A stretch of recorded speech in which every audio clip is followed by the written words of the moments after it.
This is ground zero. It's beautiful.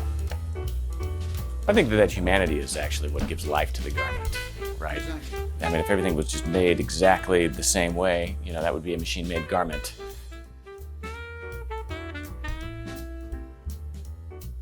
That's a stout garment. So what's the story behind this? I mean, This is a customer I've worked with for many years now, and he has, he has his own herd of sheep. Does he Flock really? of sheep. Flock of sheep, yes.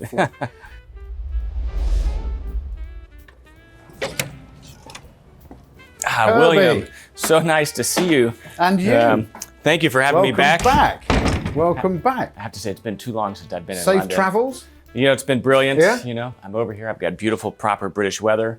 You know, Well, we try to a little bit of lay on rain, the best for a our little bit of sun. American friends here. So, you know, Yeah. anything different and it wouldn't feel right. I thought that on this video, of course, we could talk a little bit about kind of Dege's rich history.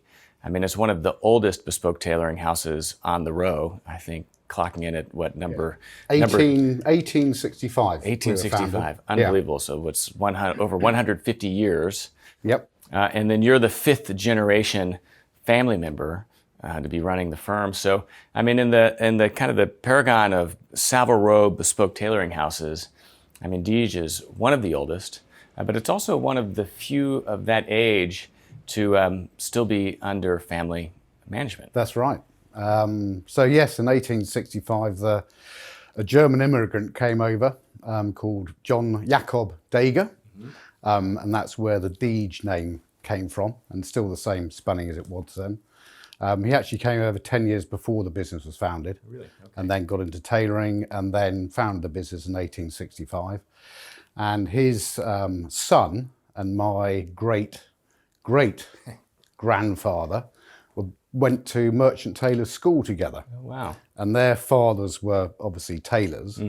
And because they were both tailors, they got on together at school. And then after leaving school, and they became good friends at school, but after leaving school, there was no place for to go into their respective family businesses. So they actually set up on their own. Really? And started a business called Dege Skinner, Okay. which lasted for a little while. Until sadly my great grandfather was killed in a riding accident in Richmond Park. Sorry to hear. And he was only 42, and he left a young son aged 14, 15, who was my grandfather.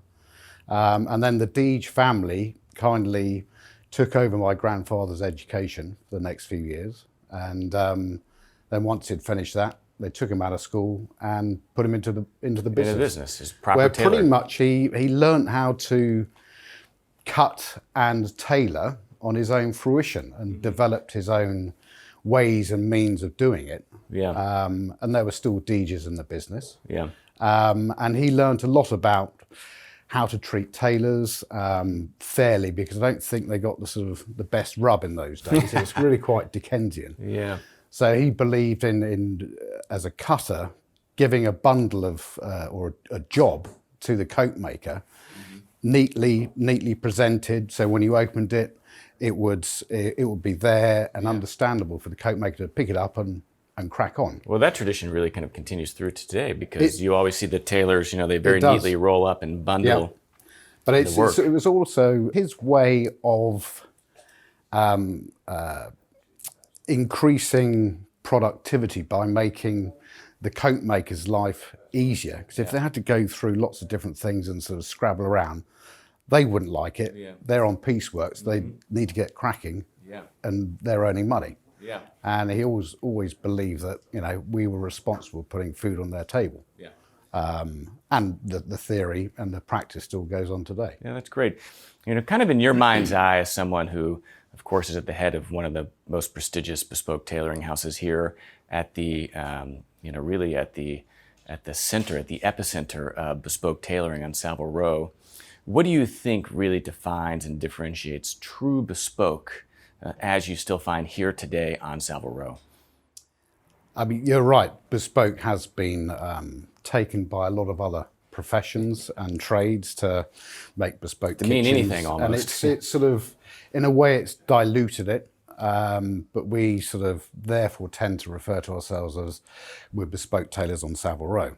And that sort of Does mean concentrates it a bit, and it sort of gives it a bit more impetus, a bit more knowledge about it, a bit more strength of DNA about it.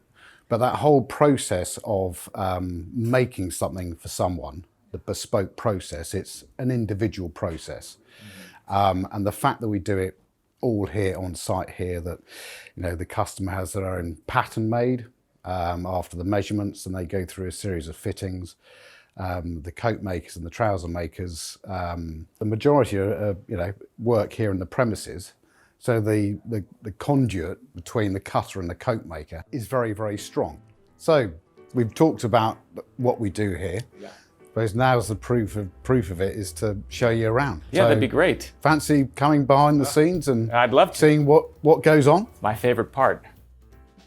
And what we have down here is Tom, who's our head shirt cutter. And he's been here for 10, 11 years and learnt from a gentleman called Robert Whitaker, who retired a couple of years ago. Okay. And Robert was Tom's master and was able to pass on his shirt cutting skills to Tom. And Tom travels to America now, and he's doing a great job with everything. And is an embodiment of what Robert used to do. Yeah, keeping the trade alive. I mean, it's certainly shrinking quite a lot from what it was when Bob was probably my age. Yeah. So it's nice to keep the skill going. Yeah. Hopefully one day teach more than one people over my lifetime. Yeah. Would certainly be good to try and expand the trade again. Yeah. What are the 2 or 3 kind of characteristics or criteria that you look at in a really perfectly fitting bespoke shirt? Oh, see, I think it has got to be obviously the basic things like your collar, the way it sits, and the shape. There's nothing worse than when you get a collar and the points are curling under or they're far too long and you haven't got kind of collar stays and things like that. But then in some ways the sprezzatura look is quite a charming look when it's kind of got no collar bands and it does float. But only certain people can pull that off. Yes. I'm a big proponent of collar stays. Yes. And then sleeve lengths as well, which is also a good reason why it works in here, working alongside the tailors. If someone's having both garments made here, it works well together rather than having an argument and going, well, my shirt sleeves are fine, it's your suit sleeves and vice versa. So it works very well, we work together. Yeah. And then it's just general fit around the body, which is down to everyone's preference. It's kind of our style is your style. Yeah. Some people come in and generally do want a full fitting shirt, but that doesn't mean it can't be clean in terms of upper body on the chest. It can still be a nice, neat fit.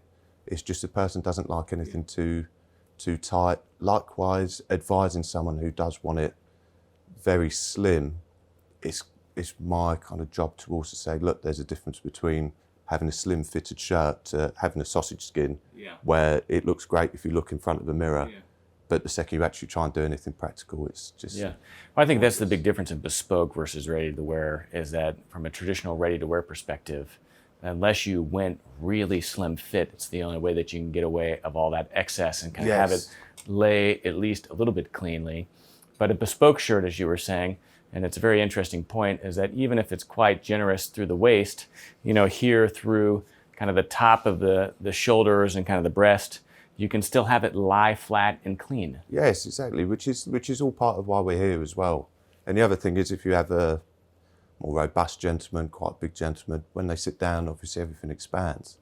So it's also trying to fit around that. Yeah. So you're almost trying to hide cloth that needs to be there. So that's when the kind of pattern work comes out. You might put panels in it and things like that. We've had customers in the past that particularly want a huge collar. They don't like anything touching their neck. I always remember my boss, Robert, turned around and said, we'll happily do it for you. This is why we're here. It's bespoke. But don't tell anyone where you got it because it looks awful. But it is all part of the job. It's down to us advising the customer, but also being there for their wants and needs and things like that. I think really to take full advantage of the bespoke relationship, there has to be a trust given in the tailor, and it's got to be a relationship that goes back and forth. I mean, anyone could walk in and just tell someone exactly what they want and you could take orders, but to really fully experience the bespoke process, I feel like one,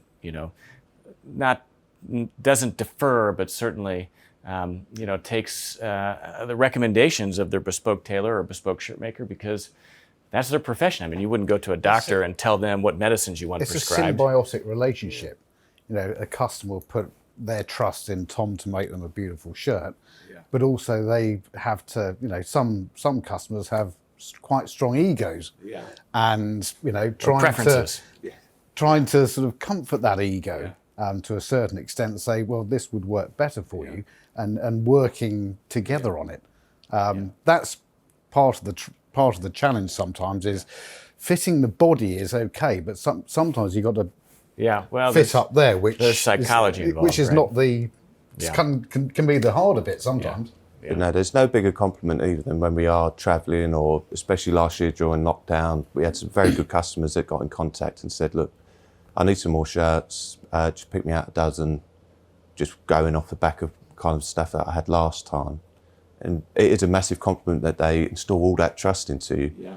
But there's nothing worse, because if they came in, they could have probably picked out those 12 in 10 minutes, if that. But you're thinking so much, going, oh, would he like that? Oh, he would like, he's had something similar.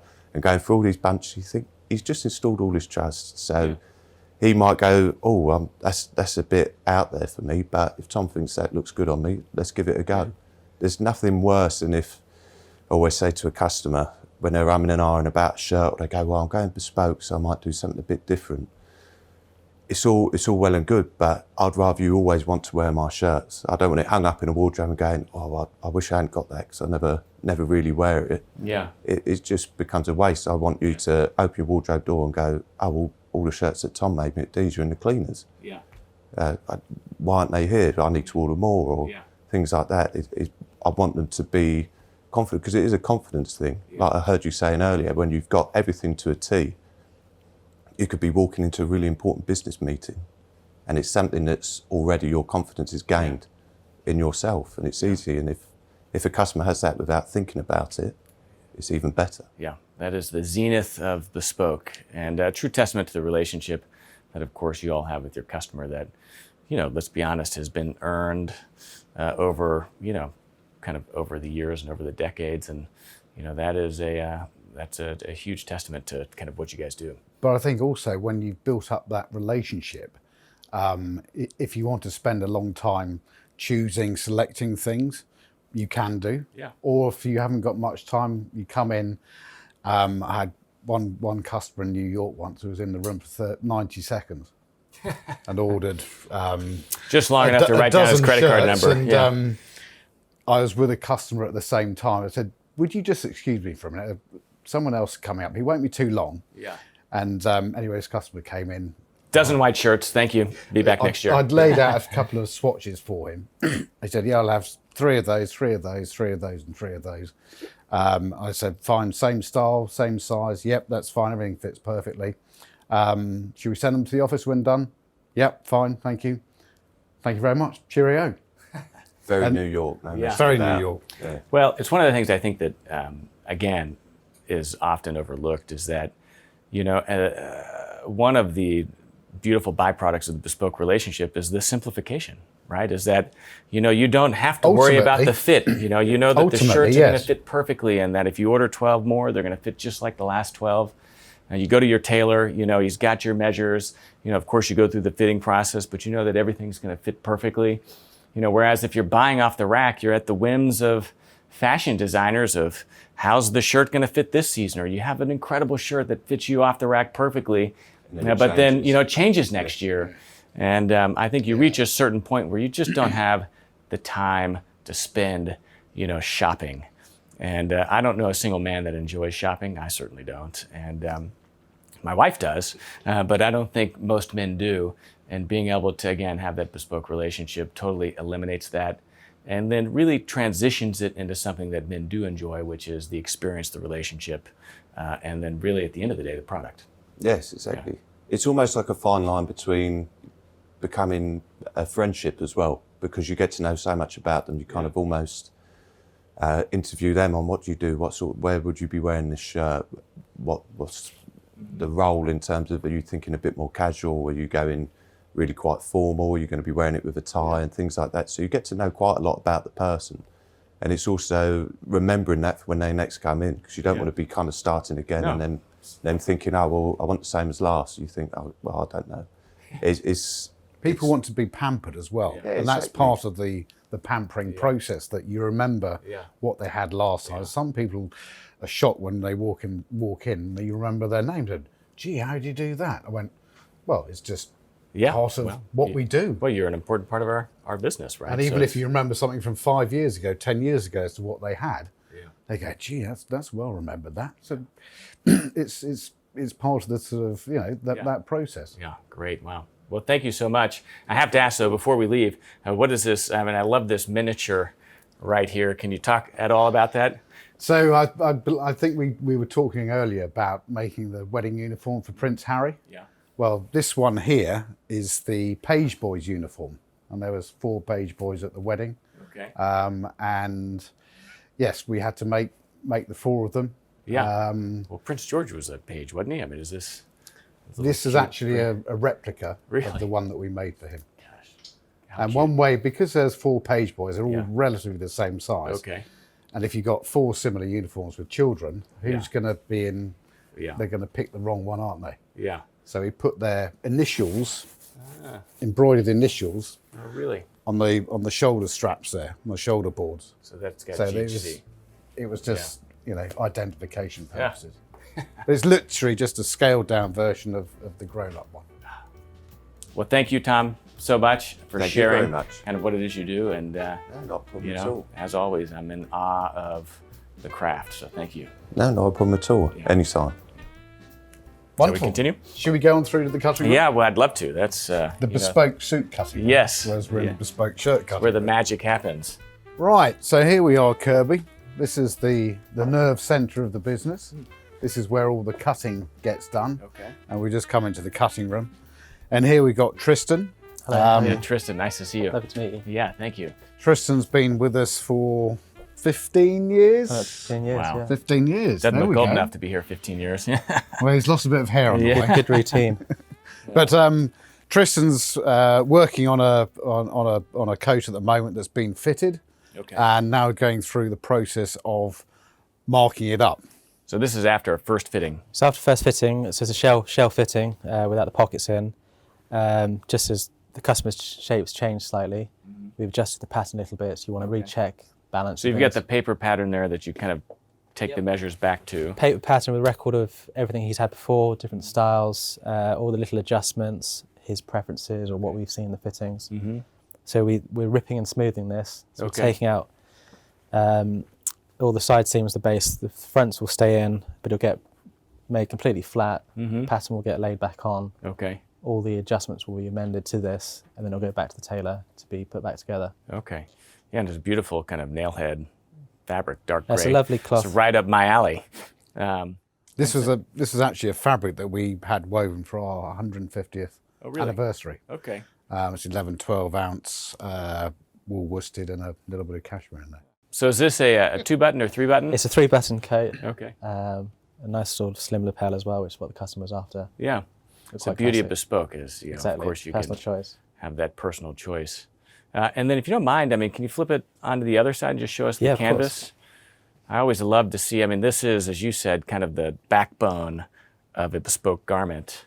It's the bit you never see. It's the hidden bit. But that's where a lot of the work goes in the structure in creating the chest and the form of the coat. This customer has quite a prominent chest. It's about building that shape in, making sure the bridle's on nice and tight, so it helps throw that cloth over the chest.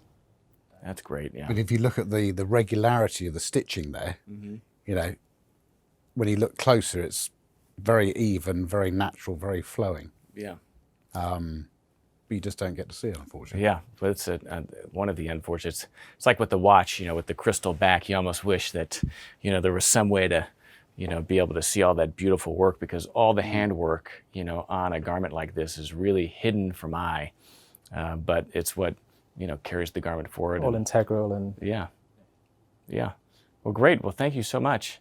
I love seeing cutting boards. I mean, this is the epicenter of bespoke tailoring right here. Well, I've always sort of maintained that, the pattern that's on the board there That's the blueprint. That's sort of that's very important to our business. Without that pattern, that holds all the history of what someone's shape is doing, what you want, what you've done in the past, and without that information to hand, to draft that every single time, you're not keeping continuity going at all. There's no consistency. And you know, that is, you know, a valuable part of the business. So. How long can you keep a paper pattern going before, you know, it's got to be redrafted or something? I mean, that I'm sure varies from client to client, but if there's a lot of weight change and you know, once you got bits added on all the time, it gets to the point of no, let's just draft a new pattern from that.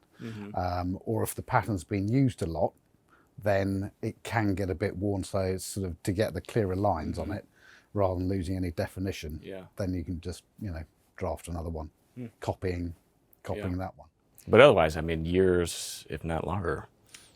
You know, And it 30, will also 40, 50 keep a years. record of the old patterns as well. So if the customer's body shape does change again, we've got a record of where they carry the weight or lose the weight, and you've got that history there.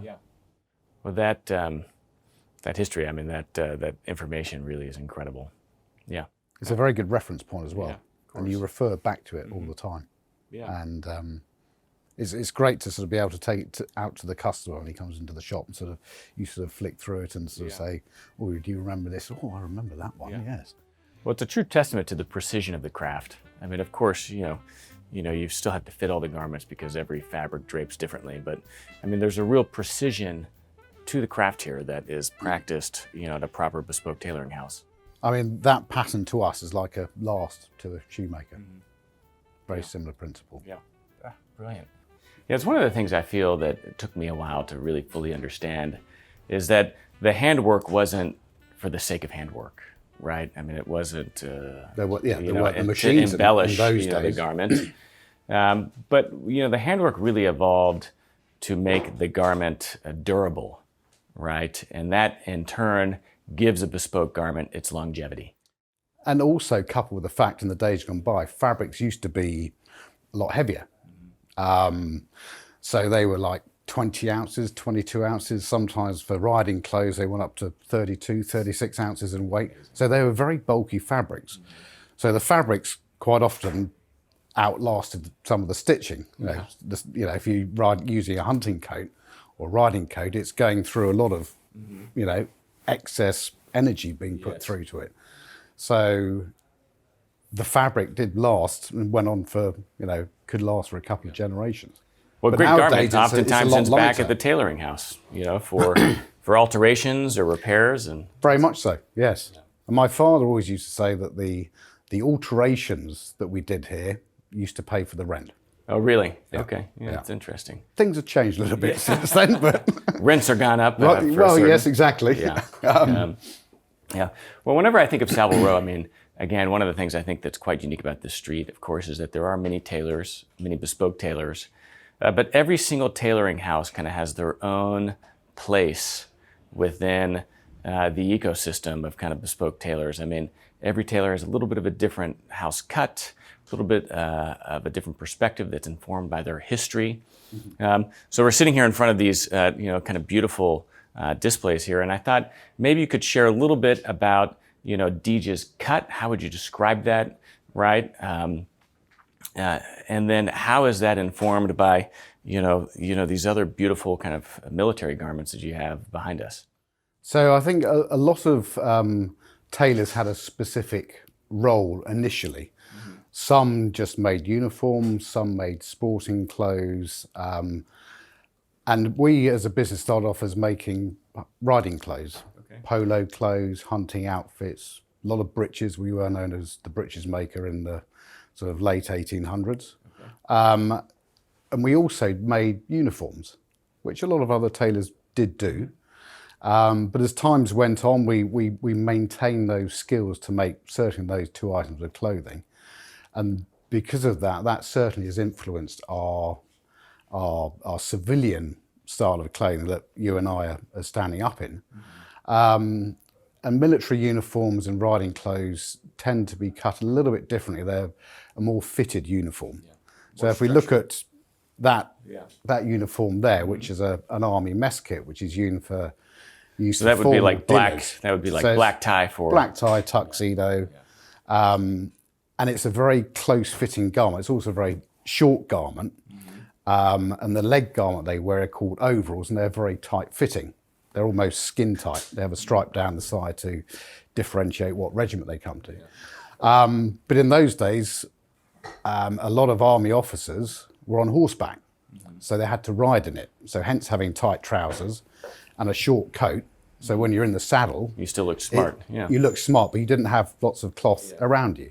So that's sort of the shortness of the coat. That's sort of born from, a long time tradition. That still holds today. And you still make these. And we still make them. Yep. Yeah, wow. Yep. We still go down to Sandhurst and make uniforms for the young officer cadets.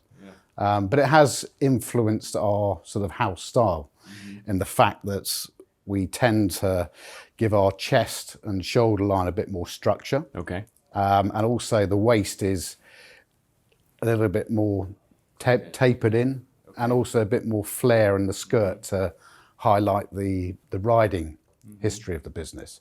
Yeah. So it's subtle differences and innuendos that have influenced our civilian clothes making. And would you describe it? I mean, we've had an opportunity on this trip to meet with several tailors, and one of the things many of them talk about is how the cloth is laid out on the canvas, whether or not it's like a +7 for like a drape cut, or whether or not it's just kind of straight up and down for something more structured. Where do you guys lay on that spectrum? Well, we tend to put a lot of work into the canvassing of the coat. Okay. with the different layers. Okay. And each coat maker has their own way of canvassing. And it's where you learn your sort of nimbleness with the needle, and that sort of repetition, and sort of to the extent you can do it with your eyes closed. And it's that sort of neat pad work that, as I said before, no one ever sees, unfortunately. But it gives that structure. Critical to the garment. Yeah, it is. And some coat makers will put a lot of work into that just to create that extra shape and form for the body. So yes, and an experienced cutter will look at a coat and be able to tell which coat maker had made it by subtle sort of Stitching. stitching Every details coat maker and- has their kind of signature, right? Because it is a handmade product, It is, yeah. right? And I think that's something. But to I be mean, embraced. ultimately, they're making clothes for the house that has its style and shape and form about it. Yeah. So there is a slight degree of influence from that point of view. But yes, because it's handmade, there are. Yeah. Each person has a slightly different way. I think of doing that it. humanity is actually what gives life to the garment, right? Exactly. Versus if it was totally, if you had if everything was just made exactly the same way, that would be a machine-made garment, with no life. And I think that That it makes one it go of- very flat. Yes, otherwise. exactly. Well, and so are you? So talk a little bit more about some of these other beautiful garments. If you don't mind. That's incredible. The fact that you guys are still making that today is really astounding. It's one of the things I love about Great Britain is that there's no shortage of traditional It's uniforms something to go that around. we've been very proud of. That we maintain the skills to be able to do it, and sort of created a Which is no small task. I can only imagine what goes into a garment like that. It takes 5 years to train someone to be a coat maker. Really? But that particular garment was made as a sample for a regiment. Two regiments had come together, formed a new one, and they were taking the coat from one regiment, the waistcoat from another regiment, and making subtle changes to it. And that was made as a pre-production sample, which was then approved by the regiment.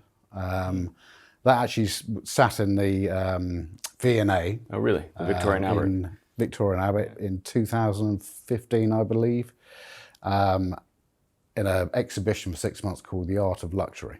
Yeah. Which was good. It just sort of highlighted what can be done. Yeah. Well, this as a stuff is still luxurious done product. today. It's still relevant. Yeah. Very much What about so. this one in the corner right there? It looks like another kind of mess. So that's another mess kit for an officer in the Foot Guards. Okay. And yes, it's not as ornate as that one there. There's a lot more embroidery and gold, gold teat studs and lace work on it. That's very much more basic. And then that uniform there, the green one, that's incredible. been made for a member of the Queen's bodyguard in Scotland. Really? Which is called the Royal Company of Archers. Wow. And that's something we've been doing. Well, it's quite a recent commission. We've probably been doing it for 20 years now. Really? Okay. And, we do travel up to Edinburgh and see them up there. A lot of them live down here. Yeah. But it's, it suits our business very well. And the fact that we've got the skills to be able to do it. And, it can lead on to other business as well. Yeah. In civilian work. I mean, the fact that you guys have the skills to do it, I mean, you guys have been recognized by the Queen. You have a royal warrant. Am I That's wrong? correct, yes. Yeah. We've held that for a number of years now, since the sort of early 80s. And that's for making the uniforms for the Queen's bodyguard in London. In London. Yeoman of the Guard. Okay. And we make the officers' tailcoats, which is a beautiful scarlet tailcoat with embroidery on the collar and cuffs. Yeah. And then we also make the yeoman's uniforms, which to the untrained eye is like a beefeater's outfit. The yeomen are based at Buckingham Palace, and the beefeaters are based at the Tower of London. So they have two slightly areas different, two different roles. Not to be confused together. No, but to the untrained eye, they look the same. What about, so you're working with the royal household. Any members of the royal family that you guys work with also? We were very fortunate to have made William and Harry's uniforms when they went into the army. Okay. And then subsequently, when Harry got married to Meghan Markle, when was that, 2016? Yeah. Anyway, we were asked to make his wedding uniform, which is the frock coat of the Blues and Royals. Yeah. And then we also made the page boy uniforms, which were a scaled down version of what Harry was wearing. How brilliant. And that was certainly a challenge in itself, because it's quite an ornate uniform, and the embellishments on the sleeves goes up quite high, and the collar is quite high. So on a little chap's uniform who's about that high, I can only imagine. it just had to be scaled down. And They grow out of it in 3 months. Yeah. Fascinating. Well, the military garments, I find, are such a unique element of just the DNA of British tailoring. You've spoken a lot about, these kind of historical military garments, but we've got this beautiful, absolutely stunning double-breasted flannel chalk stripe right there. Can you talk a little bit, maybe more specifically, about how, maybe these military garments influence that, or just pointing out, some of the details of your cut? So certainly over the course of time, the military uniforms have had an influence on our civilian clothing. And if we look at this double-breasted jacket here, and comparing it to the mess jacket there, the way it's very shaped in the waist, you have a lovely bit of shape there, little bit of skirt over there, but it does highlight the way that the influence has happened. What you can't see or feel is the construction that goes into the chest. But if you feel this is a highly constructed chest. And that's what I'd call our traditional make. Obviously, being bespoke tailors, if someone doesn't want it as structured, then we can change it to something else. But it's certainly not a drape cut. This is more structured. It's not a drape cut. But a lot of people want that structured look to it. Nice and clean through the chest. And it's also what keeps it clean. The buttonholes are done by hand. And subtle influences like a turn-back cuff. Something you'll only find bespoke. Exactly. Really. Yeah. Now talk a little bit about just also kind of the darts, the panels. Is it a 3-panel garment? Like, do you do a side panel? So to create that shape historically, in our civilian clothes, we use a side body, which allows an extra seam to get more shape into, and that can be adjusted accordingly to someone's natural figure. sometimes people ask us to be magicians and, Yes. create shape where there's not necessarily shape there. Yeah. And one of the things I sort of say is that, we'll make you clothes, but what we won't do is highlight some of your natural figuration. Yeah. We can camouflage it to a certain extent. Well, that's a good question. I mean, what do you think the ultimate goal is of a bespoke cutter whenever he's, drafting that pattern? I mean, of course, it's to make the client look good, right, and make him look his best. Yeah. But if you were to add words to that, how would you describe it? I would use the word stature in one breath, because whatever we're making for someone, it will hopefully generate a self-filling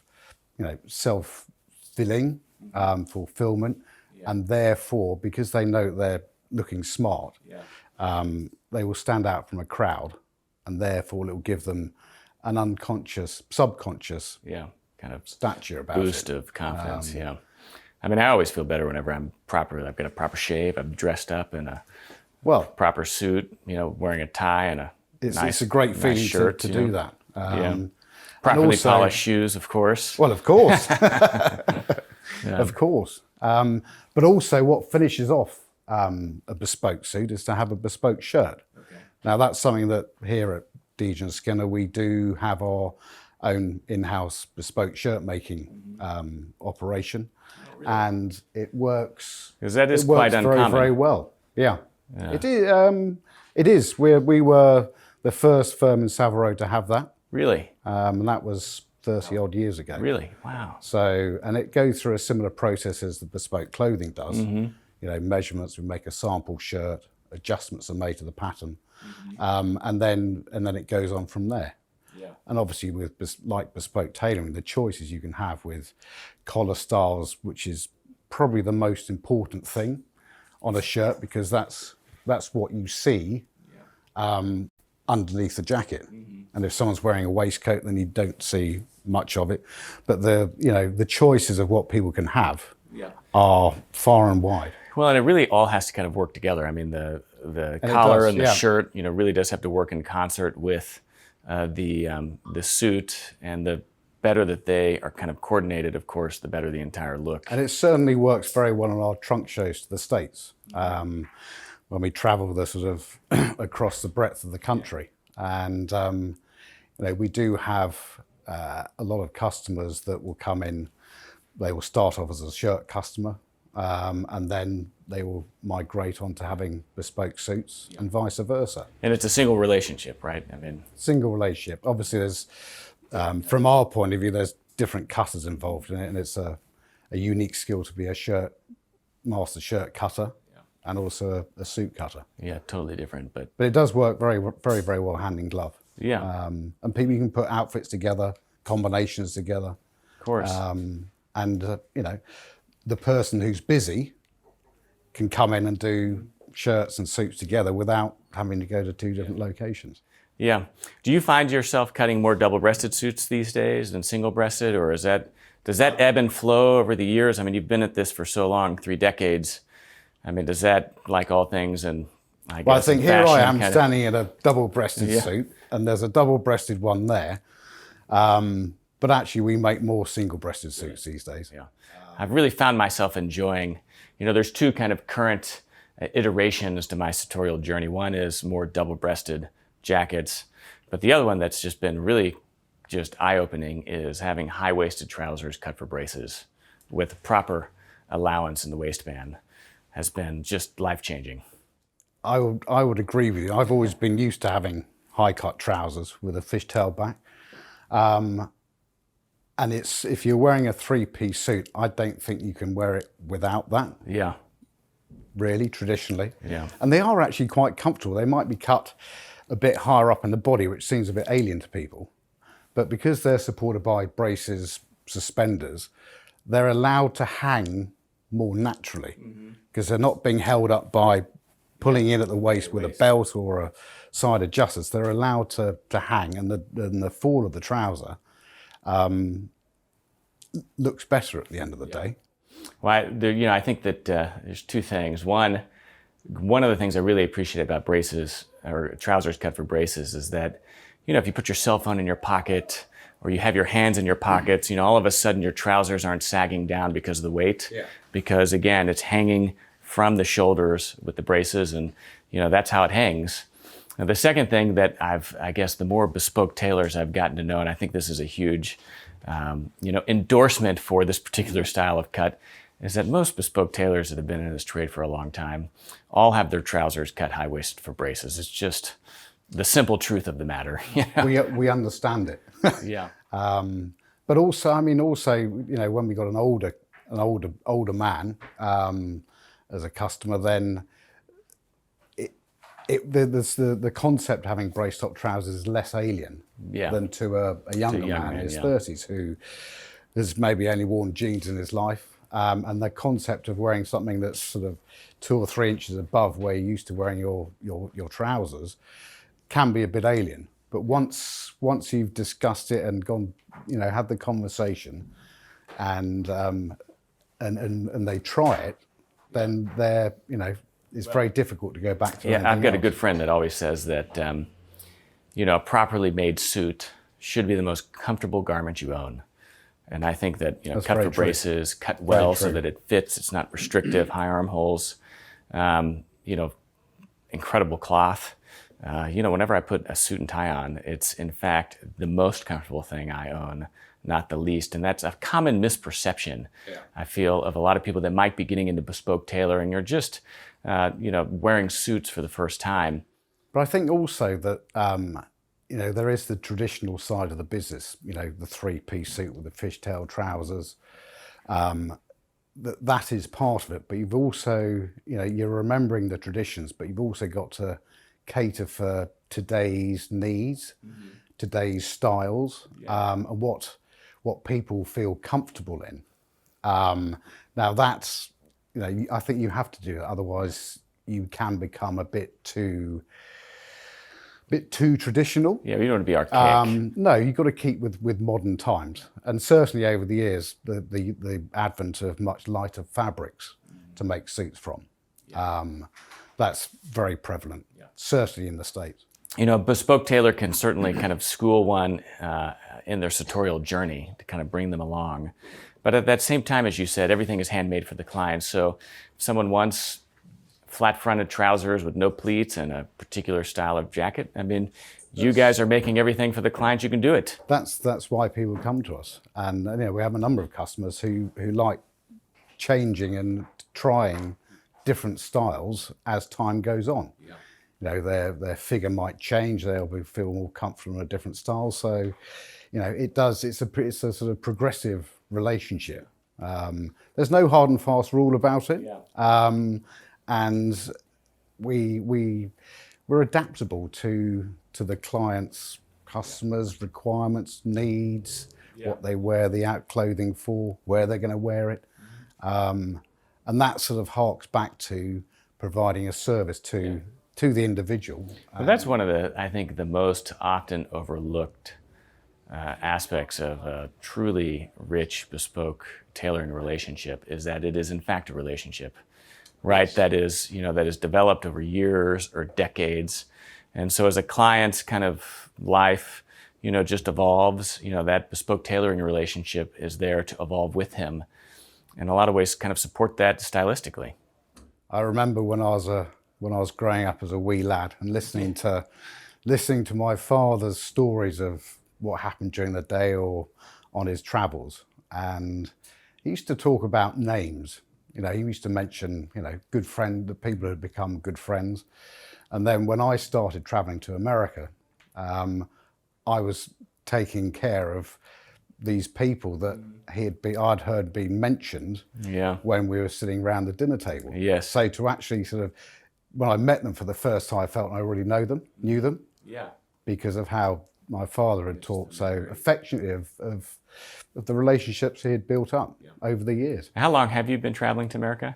Not you, but maybe the firm. And 1964. Really? We first went out there. That's amazing. And it's sort of has carried on since then. Yeah. That's brilliant. Well, I'm sure everyone's looking forward to you guys coming back to America here. Well, I think come November. I think the feeling's mutual on that front. Yeah. No, very much looking forward to going across the pond and shaking hands with old friends and acquaintances. Yeah, that's right. So coming back here, Kirby, you remember Nick? Yes, Nick. Nick, Yeah, so nice to see you again. Yeah, pleasure. He's our head cutter, Okay. and looks like he's been doing some trouser work today. That's right, yes. Someone's gained a little weight over lockdown. So Well, you know, it's gone one of either way. Either That's you know, right, you yeah, really no one leaned seems to have out and stayed trimmed the up, same. or you gained weight. I don't think anyone escaped lockdown at this weighing in the same weight that they did whenever they entered it. but yeah, we're here to help with that bit. So yeah, Okay. And how long have you been cutting here? I've been here just over 20 years. 20 years. Wow. So yes. And one of the things you were saying earlier is that that all of the cutters here, I mean, you're trained in both the military, the livery, and the civilian. So, That's right, yes. As a company, we are quite diverse in what we make on a day-to-day basis. So yeah, we need that knowledge and training to make all these things, whether it be a uniform. oh wow, look at that. Now, this will help to highlight what Nick was saying. This is incredible. So let's get this for. And this is the uniform worn by the yeoman of the guard. Incredible. And this is still made bespoke here today, just like it would have been 100 years ago. It is same pattern, same style, and when you see the beefeaters in at the Tower of London, this is essentially the same uniform. Okay. But these guys are based at Buckingham Palace. How does the history for this pass down? I mean, is it just totally oral, or do you guys have an archive of kind of all the details of how this is done? All these uniforms are kept elsewhere, and they will reuse where possible. Obviously, when uniforms come to the end of their natural life, then a new one has to be made, or if someone is, like this gentleman, is a bit shorter than others. Yeah. And Nick, wasn't this a bit of a challenge for It was. this Again, one? it's usually size-wise that we have to make these new, and he is particularly short. So to get all these badges in was quite tight. As you look at some of the other ones in various pictures, you'll find there's more spacings and stuff like that. So we've had to adapt it a little just because of size. What's particularly challenging about cutting something like this? I mean, it's such a unique garment. I mean, whenever you're cutting this and drafting the pattern and even maybe the construction, you know, what are some of the most challenging bits? These aren't too bad because they've lived a life in uniform, so they're quite easy to work with on that. These are different. There is a lot of ruching, drawing in and stuff like that. So it's not an everyday garment that we do or any other tailor would do. So it does take a little bit of a while. Fortunately, we have a very skilled coat making team and they have prolific notes on what they've done in the past as well. But cutting wise, we just go back and it just takes a little bit of thought sometimes more than others. But we're here because we can do these things and we're here for a challenge and stuff like that. So whether it be a uniform or something more for civilian, we certainly don't shy away from anything. Yeah, beautiful. I feel the stiffness of this collar. I mean, that is something else. It's not going to, you might wilt in the hot temperature, Yes, but this isn't going to but that's not good. Yeah, we'll keep you standing up straight. But it also, you know, what we do here as a company, the cutters are both trained in making uniforms, have the ability to cut uniforms, in addition to the civilian work. How do those inform each other? I mean, does the uniform work keep you sharp in the civilian stuff? I or is think it so, the other yeah. way I think around? certainly the measuring and working on the road, we need to be precise with our measures for that first stage. So as many measures and as much information we can get from a new customer helps us a lot. And that comes from maybe not seeing the customer so much on the military side and stuff like that. The amount of where the belts need to sit and how precise that waist seam needs to be. And it translates, that's a natural way that we measure. So it's a natural way that we then measure for our civilian customers. So it does keep it nice and sharp and precise. What are some of the more challenging garments you cut? One of these. There's various, I mean, there's so many things we've done. I've made brocade silk tuxedos, which is quite a unique material for us to adapt to. There's all sorts of garments. This is quite a unique one and was Yes. probably quite a challenge to It took this some is thinking heavy. about. Do you want me to move the other one? Oh, please, I don't know. This is, It's that's got a some stout, weight, yeah. That's a stout garment. So what's the story behind this? I mean, this is, is or we can B-roll it or something. Many years now, and he has, he has his own herd of sheep. Does he Flock really? of sheep. Flock I should of say. sheep, Change yes. that to flock. He has his own flock of sheep, which he has his own wool woven from, and over the past few years has had various designs of wool made, and this happens to be this year's one. I've already made an overcoat for him, but he needed a shooting suit, so this is like a we've done proper this. estate This has shooting got, tweed? that's right. It's going to have, so it's got your knickers in there. Oh, so this So is what, plus +4s? That's with right. the fishtail back. With a fishtail back cut for So wear those wool with braces. solely with braces. Goodness gracious. Then this is going to be what we call a postboy waistcoat, so it's got the waist seam in there. And this is just a seam That's on the going to, pocket. yeah, this is just a base at this stage, but it's going to Yeah. have a flap in there. And it's a bit more of a country waistcoat rather than your traditional sort of I mean, this would city keep suit. you warm. It's It's quite a certainly- robust, but it's English wool, so it's quite a, because of the weather we have here, it is quite a robust wool. But it's actually quite, they finished it quite well. They It's- did. it's I've got seen quite- it it's at quite various soft for stages. an It's English actually wool. quite interesting to be involved in it. He showed me it at a stage before. It's been processed a couple more times since the original time I saw it, and it was quite a loose weave. And this browny grey is the natural colour of the sheep. So Really? there's not a lot of dye in there. It's quite a eco-friendly way of working. Yeah. And then what we've done for this, again, is something unique. Obviously, you've got your suede patch Because it's shooting. with a recoil pad, which is removable if you decide you don't need it, if you've got a gun with less kick, or when it goes into the cleaners, this doesn't go Like if brittle over time. You're pulling out the heavy guns. Exactly. You know. But I think this is a good example of, the range of clothes that we can make.